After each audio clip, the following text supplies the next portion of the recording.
Bismillahirrohmanirrohim. Assalamualaikum warahmatullahi wabarakatuh. Apa kabar para siswa? Semoga kalian dalam keadaan sehat walafiat. Kali ini kita bertemu lagi dalam pembelajaran bahasa Indonesia dengan saya, Neni Kusparlina. Pada kesempatan ini kita akan membahas teks tanggapan dengan KD mengidentifikasi informasi, isi, dan menyimpulkan isi teks tanggapan. Ingat ya, perhatikan baik-baik, ikuti video ini sampai dengan tuntas. Jangan dipotong-potong supaya kalian lebih memahami. Baik, kita mulai. Akan Ibu tampilkan, ini ada beberapa acara di televisi. Nah, yang pertama ini ada acara Hafidz Quran. Ya, ini penampilan para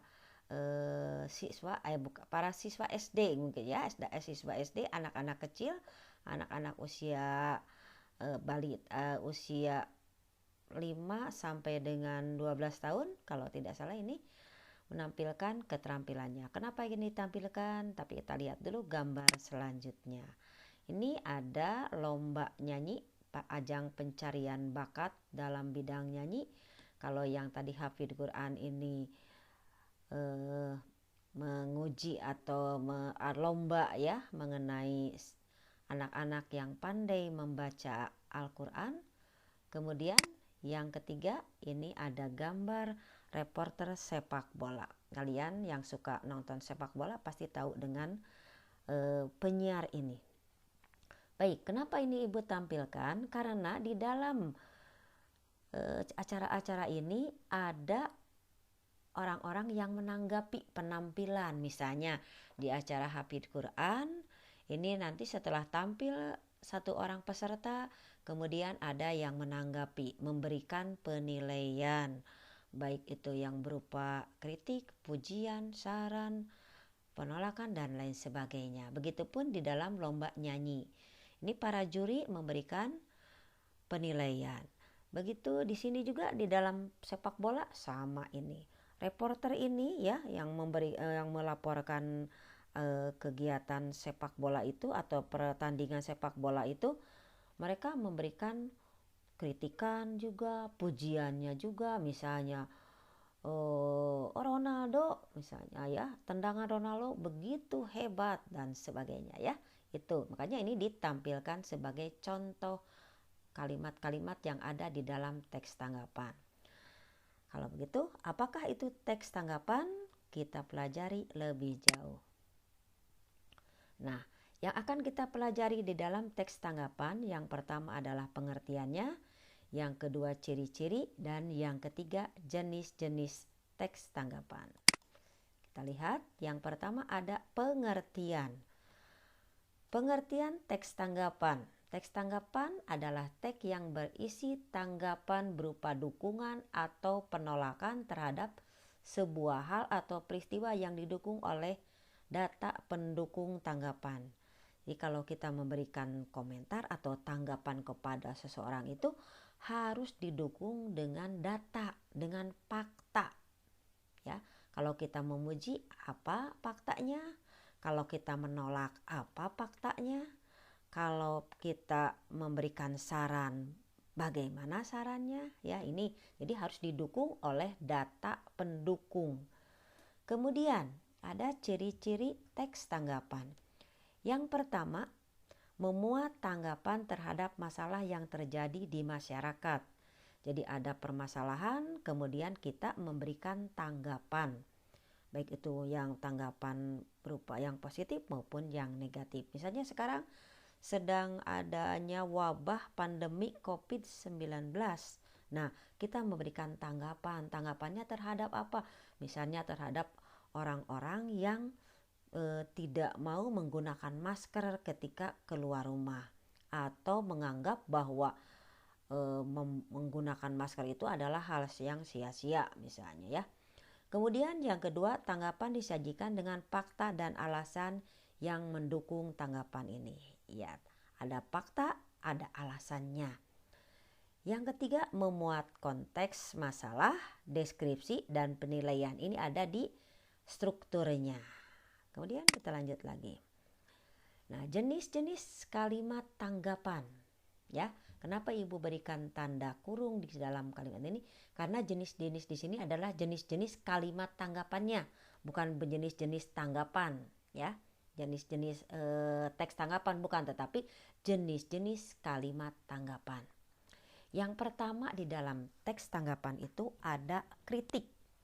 Kritik itu berarti kecaman, tanggapan atau kupasan yang disertai uraian mengenai pertimbangan baik dan buruk suatu pendapat atau paparan. Ya, kita memberikan kritikan, kecaman, tanggapan atau kupasan. Ini harus ada gitu, harus ada kupasannya. Misalnya kalau kita memberikan kritikan pada penampilan seorang penyanyi, bagaimana? Ya, apa alasannya kita memberikan kritikan itu? Contoh kalimatnya misalnya ini. Penampilan peserta Indonesian Idol itu kurang bagus. Suaranya sangat sumbang, apalagi harus bernyanyi dengan nada tinggi. Wah, payah. Pantas saja kalau dia tidak lolos dalam audisi ini. Nah, ini ada kecamannya, ya. Terus alasannya mengapa jelek gitu. Nah, ini sudah ada di sini, ya. Kemudian ada saran. Saran merupakan pendapat yang dapat digunakan sebagai pertimbangan mengatasi masalah. Saran berisi masukan berkaitan dengan masalah yang dibahas. Masukan yang diungkapkan disertai bukti dan alasan sehingga dapat diterapkan. Saran menyasar pada perbaikan dengan menganalisis berbagai penyebab masalah terjadi. Ya, misalnya ada suatu peristiwa atau suatu kejadian. Kemudian kita memberikan saran. Bagaimana sarannya itu? Saran itu digunakan sebagai pertimbangan. Tapi harus kita memberikan saran juga harus disertai dengan bukti atau alasan. Jangan hanya saran saja. Kamu tidak boleh hujan-hujanan. Karena apa gitu. Misalnya karena nanti kamu sakit. Terus gimana? Nah, ini buktinya apa? Misalnya karena banyak yang sakit itu banyak yang sakit itu karena bukan hanya dengan hujan-hujanan saja kan gitu. Jadi disertai bukti kalau hujan-hujanan bisa mengakibatkan sakit. Ini ada contoh kalimat. Menurut saya nyambung dengan yang tadi ya, menyambung dengan yang tadi kalimat yang Indonesian Idol. Menurut saya kalau melihat dari postur tubuh, cara jalan dan cara berpakaiannya, dia lebih tepat menjadi model daripada penyanyi. Nah, ini nyambung ke yang tadi ya, bernyambung dengan kalimat yang tadi. Menurut saya kalau melihat postur tubuh, cara jalan dan cara berpakaiannya, dia lebih tepat menjadi model daripada penyanyi. Nah, ini saran. Kalimat saran itu ada kata-kata sebaiknya, seharusnya, lebih baik. Nah, ya. Melihat dari postur tubuhnya kan itu ada ilustrasi dulu. Mengapa kita menyarankan dia untuk menjadi penyanyi?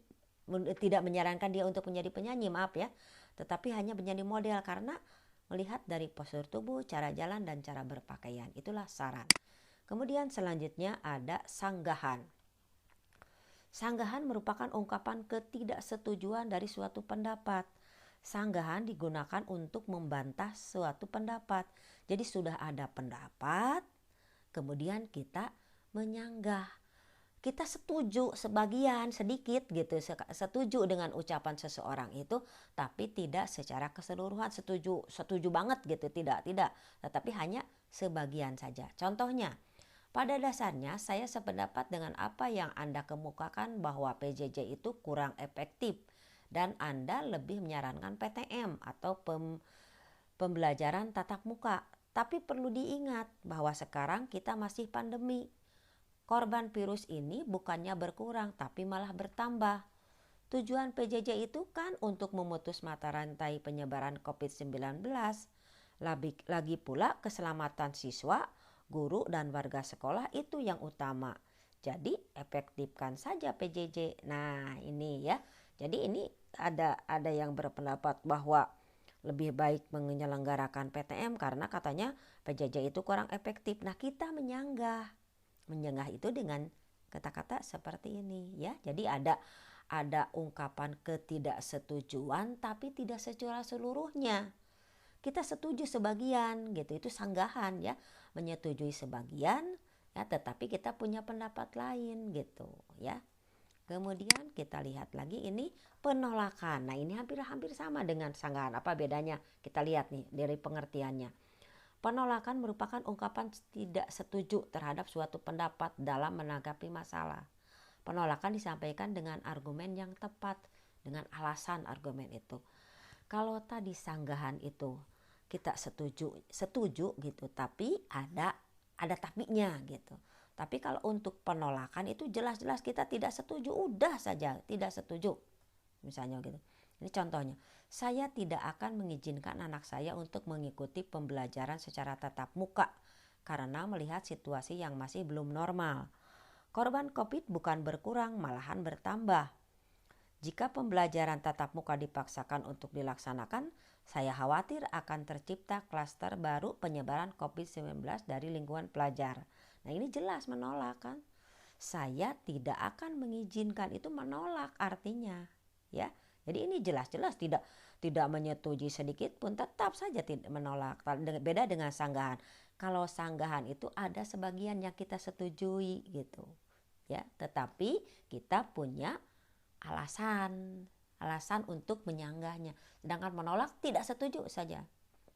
Saya tidak setuju misalnya untuk pergi ke Cimahi karena di sana sedang ada PSBB misalnya begitu ya. Kita lanjutkan. Nah, ini adalah pujian atau persetujuan. Persetujuan dimaksudkan untuk mendukung suatu pendapat dalam menyikapi permasalahan. Persetujuan dapat memuat pendapat pendukung. Pendapat tersebut bertujuan menguatkan pendapat yang sudah disampaikan sebelumnya. Sama ya, semuanya juga harus memakai alasan atau fakta. Pujian biasanya menyenangkan hati ya. Contoh kalimat. Saya setuju dengan pendapat Anda. Dalam situasi seperti ini, PJJ yang efektif itu adalah pilihan yang tepat demi keselamatan kita bersama. Nah, ini kan persetujuan. Pujiannya yang mana? Di bawah kita lihat. Suara Anda sangat bagus, bahkan lebih bagus dari penyanyi aslinya. Anda bisa menjadikan lagu ini menurut versi Anda sendiri. Misalnya begitu ya. Jadi ini ada setujunya, ada pujiannya, ada persetujuan dan ada pujiannya. Ya, itu. Perlu diingat tadi ya, mulai dari kritik, kemudian ada saran, ada pujian, ada penolakan, ada sanggahan. Kalau kita akan memberikan komentar atau memberikan tanggapan, tidak harus semuanya dipakai. Kalau menurut kita akan memuji, ya memuji saja, tidak harus ke lima-limanya ini kita pakai, tidak. Kalau misalnya kita melihat, misalnya berikan tanggapan pada permasalahan ini. Ya berikan, menurut kamu akan memberikan tanggapannya berupa pujiankah? Atau penolakan? Atau saran? Atau bagaimana? Ya, hanya intinya ketika kita memberikan tanggapan itu harus disertai dengan fakta atau bukti pendukung. Kalau hanya memberikan menyalahkan saja tanpa bukti pendukung, itu kita tidak termasuk ke dalam kelompok atau pemberi tanggapan yang baik ya. Baik, kita lihat lagi sini. Nah, ini apa yang harus diperhatikan ketika kita memberikan tanggapan pada orang lain ya. Yang pertama adalah memahami permasalahan yang akan ditanggapi. Apa sih yang akan kita tanggapi itu?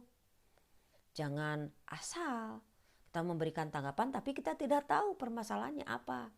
Kita sedang membicarakan mengenai bahaya COVID-19, kita malahan memberikan tanggapan ke masalah yang lain. Nah, makanya pahami permasalahan yang akan ditanggapi. Kita punya buktinya, kita punya faktanya ya. Kemudian yang kedua, menggunakan bahasa yang lugas dan santun. Jangan berbelit-belit, gunakanlah bahasa yang lugas. Santun artinya tidak kasar, tidak mencela, ya, tidak menggunakan kata-kata yang menghina. Kemudian yang ketiga, memberikan tanggapan yang sifatnya membangun, tidak menjatuhkan. Berikan tanggapan itu, memberikan penilaian itu pada seseorang itu yang membuat orang itu merasa dihargai, bukan dicemoohkan. Ya, bukan dicemoohkan, tapi betul-betul untuk supaya dia memperbaiki, bukan malahan dia menjadi semakin terpuruk gitu. Yang keempat, menghindari kata-kata yang mengandung sara, suku, agama, dan ras. Tidak boleh kita memberikan tanggapan misalnya karena dia orang yang kulit hitam, maka kita memojokkannya dengan warna kulitnya atau karena agamanya yang beda, ya, dan lain-lainnya. Kemudian yang kelima, menggunakan alasan yang logis. Mengapa kita memberikan persetujuan? Mengapa kita memberikan kritikan? Apa alasan-alasannya? Ya, alasannya harus logis, harus masuk akal. Jangan karena tidak suka atau tidak suka. Yang keenam, memberikan tanggapan pada permasalahan, bukan pada orangnya. Ya, kalau misalnya ada seorang penyanyi, berikanlah tanggapan pada apa yang dia nyanyikan. Apakah penilaian kita itu suaranya kah? Atau karena nadanya kurang pas, kurang penghayatan, itu baru penilaian pada nyanyi misalnya. Ya, jangan melihat misalnya kamu itu menyanyi tidak cocok karena tinggi badan kamu. Nah, itu tidak nyambung, ya, tidak sesuai gitu. Jadi inilah ya hal yang harus diperhatikan ketika kita memberikan tanggapan, ya. Itu sementara dari Ibu. Terima kasih atas perhatian kalian. Semoga dapat dipahami. Jangan lupa kerjakan tugasnya di Google Classroom. Selamat mengerjakan. Semoga kalian tetap semangat dan sehat selalu. Assalamualaikum warahmatullahi wabarakatuh.